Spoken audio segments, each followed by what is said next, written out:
En ég veit að þetta er standard sem mjög margar stelpur setja á stráka. Þú verður að vera hávaxnari en ég. Bæði. Nei, bæði. Þetta er mikið í samfélaginu. Þetta er mikið í samfélaginu. Og stelpur eru rosa oft harðar á þessu. Mjög harðar, sko. Hefur þú eitthvað fundið ykkur óþægindum út af þessu?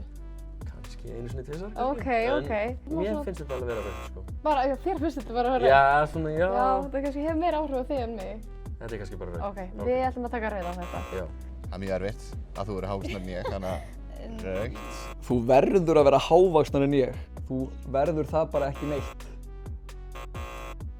Þú verður bara að elska mig hvernig ég er. Þannig að ég verði ekkert að vera neitt fyrir þig. Það er rautt flagg, finnst mér. Ég myndi segja bara red flag.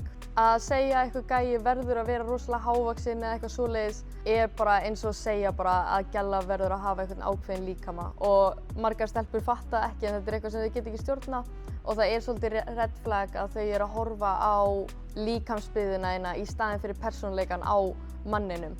En ég veit að þetta er standard sem mjög margar stelpur setja á stráka. Þú vilt elska mig, eiga mig, þetta er sjúkast. Þú vilt leiða mig, særa mig, þú